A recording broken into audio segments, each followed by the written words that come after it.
코스피 일봉 차트를 보시죠. 5일선을 깨고 나니까 바로 올렸죠? 시장 분위기 정말 안 좋게 하네요. 장중 이런 움직임은 불쾌한 거예요. 이렇게 시장 분위기 엉망으로 만든 주범은 다들 아시죠? 기관이 오늘도 양아치 짓을 이어갔습니다. 5일선을 깬 주범도 기관이고 장막판 회복시킨 것도 기관이네요. 의도적으로 시장의 변동성을 키우고 있는 의도가 무엇일까요? 알려드릴까요? 그동안 개인이 주도하는 장세가 되면서 기관은 주식을 팔기만 했죠? 기관은 들고 있는 주식이 적어 이 좋은 시장의 수혜를 누리지 못하고 있었어요. 변동성을 키워가면서 공포장 분위기를 만들어 개인들의 주식을 싸게 빼앗는 것은 이들의 주특기입니다. 이런 식으로 나오면 방법이 없어요. 뻐겨야죠. 우리는 어느 정도 대비가 되지 않았나요? 지수가 오를 때마다 한 번씩은 쭉 빠지며 간다고 했잖아요. 개인적으로는 어느 정도 예상된 당연한 조정으로 보고 있습니다. 그래서 김떡상이 비중 조절 얘기를 지겹게 해왔었죠? 제가 잘했다는 얘기를 하려는 것이 아니에요. 앞으로도 더 강조할 겁니다. 한 번도 경험해 보지 못한 지수에서 밑도 끝도 없이 공격 개시를 하는 것은 도박에 가까우니까요. 안전하게 운용해 가자고요. 김떡상이 있으니 충분히 잘할 수 있어요. 시간이 없어요. 그냥 바로 시작할게요. 오늘 상태 안 좋아 보이는 애들만 보자고요. 하나솔루션 일봉 차트를 보시죠.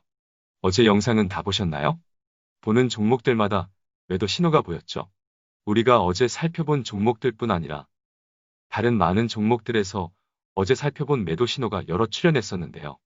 어김없네요. 하지만 여전히 개인은 대단하네요. 어제도 얘기했지만 과거 같았으면 확실한 매도 신호로 봤을 텐데 단기 조정으로 보고 있는 이유가 개인 투자자들의 유동성입니다. 개인 투자자들의 대기 자금이 역대급이죠. 개인 투자자들의 좋은 주식들을 빼앗기 위해서는 기관도 한참 고생을 해야 할 겁니다. 다시 하나솔루션 일봉 차트를 보시죠. 결국 5일선을 깼죠. 어제 단기 매도 신호를 확인했기 때문에 충분히 예상된 흐름입니다. 기준선을 찍었고 전환선까지 회복은 되었으니 아직은 최악을 논하기에는 이르네요. 하지만 스토캐스틱이나 RSI를 보면 여전히 매도 신호는 유효하다는 것을 알 수 있어요. 그럼 말한 김에 최악의 상황을 고려해 볼까요? 기관의 매도가 거세진다면 당연히 조정은 이어질 겁니다. 그렇게 되면 기본적으로 구름 상단 48,000원까지는 각오를 해야 할 겁니다. 어차피 키맨은 기관이니 바닥은 기관 마음대로예요. 그러니 수급을 봅시다. 아이고 기관 정말 미쳤네요. 작정을 했군요. 한국 증시를 개판으로 만들어서 공포장 분위기로 만들겠다고 담합이라도 했나 봅니다. 오늘 하나솔루션 기관 매도 물량이 엄청나네요. 일단 추가 하락은 염두에 두자고요. 하나솔루션은 빠질 때마다 조금씩 분할로 적립을 하면 됩니다. 바닥은 기관이 정할 겁니다. 기관이 뺄 만큼 뺐다고 생각하면 그만 뺄 테니 그 속을 알 수가 없어요. 그래서 분할로 최대한 싸게 사려는 노력을 하는 수밖에 없어요. 추가 하락으로 5만원 초반부터 4만원 후반까지는 모아가는 구간으로 보면 괜찮을 것 같습니다. 하나솔루션은 물려도 됩니다. 다음은 삼성바이오, 로직스입니다. 일봉 차트를 보시죠. 아직은 괜찮아요. 여전히 80만원 위에 있고 오늘 장중 21선을 깨놓고 꾸역꾸역 회복을 했으니까요. 내일이 중요하겠네요.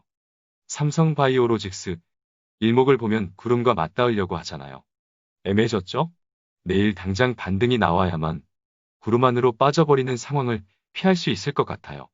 개인적으로는 반등을 기대하지만 그래도 기관 양아치 때문에라도 최악의 상황을 미리 염두에 두면 잘 버틸 수 있을 테니 최악의 상황을 고려해 보자고요. 일단 당장 반등하지 못하고 구름 안으로 빠져버리면 기본적으로 구름 하단까지는 각오를 해야 돼요. 대충 75만원 정도 되어 보이네요. 이 정도면 너무 과도하네요. 61선이 위치한 77만원 정도를 최악으로 보면 될 것 같네요.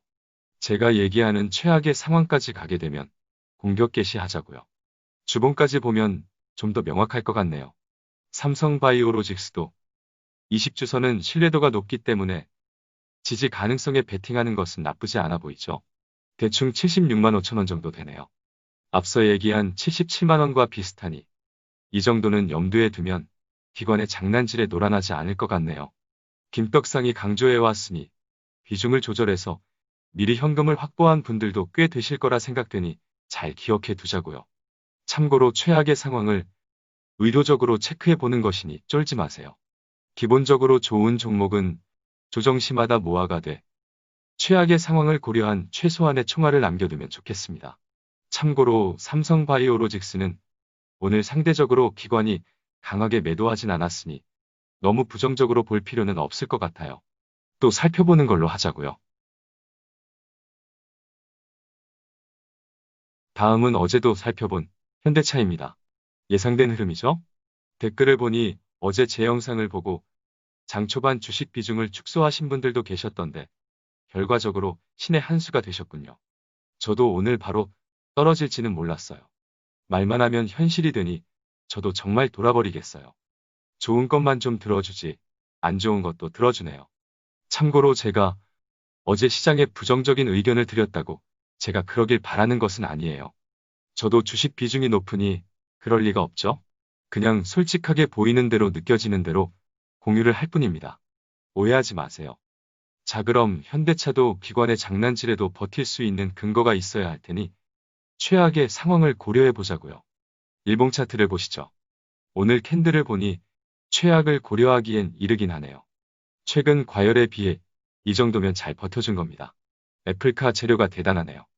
일봉상 여전히 공중에 떠 있으니 깔 수가 없겠는데요.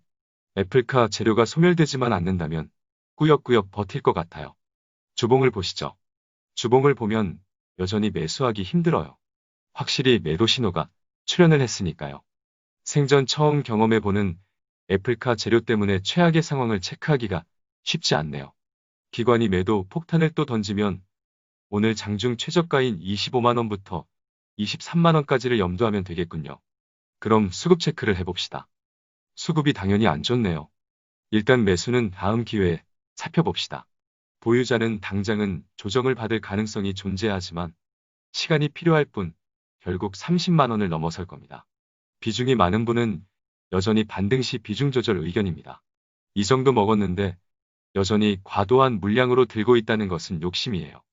기관이 매물 폭탄을 던져대는 이 와중에 더 빠지면 모아갈 만한 추천 종목들을 장중에 멤버십 회원님들께 공유했습니다. 김떡상 정말 제정신 아니군요. 이래도 되는 걸까요? 물려도 되는 좋은 기업이 김떡상 눈에는 자꾸 보이는 것을 어쩌겠습니까? 최고 등급 멤버십 회원님들께는 오늘 매수한 종목을 공유할 건데요. 얘는 장기 투자로 박터뜨릴 생각입니다. 멤버십 가입을 눌러주세요. 마지막으로 네이버 일봉 차트를 봅시다. 시장이 그렇게 불쾌했는데 좋네요. 괜찮아요. 5일선 위에 있는 주식을 뭐라고 할 수가 있나요? 그리고 얘는 누가 봐도 오른 것도 없잖아요. 장중에 121선을 찌르며 공포를 유발하긴 했네요. 결국 5일선 위로 다시 올라왔죠? 전환선 기준선까지 다 회복을 해주었으니 또다시 내려갈 수 없다고 차트가 말을 해주네요. 아랫꼬리도 상당히 긴 편이네요. 개인적으로 네이버는 한 번 더 빠졌으면 좋겠어요. 그만 좀 하라고요? 알겠습니다. 충분히 조정을 받았으니 네이버는 더 이상 조정은 안 바랄게요. 네이버 좋네요. 그럼 보는 김에 주봉도 봅시다. 주봉도 좋아졌네요. 절묘하게 기준선 위에 딱 붙어 있네요. 정말 네이버 차트도 더 이상 조정을 받는 건 싫어하는 눈치예요. 5주선과 20주선의 골든크로스도 따놓은 당상이죠. 그리고 기준선 아래 있는 전환선의 방향도 위쪽을 향하고 있어요. 전환선이 기준선 위로 올라오기만 한다면 주봉상으로는 차트가 완성이 되겠네요. 너무 좋은데요? 시장 분위기가 안 좋아서 참는 거지. 이 정도면 평소 같았으면 매수 의견을 드렸을 겁니다. 네이버는 시장 분위기를 보며 모아가는 전략은 여전히 유효하다는 생각입니다.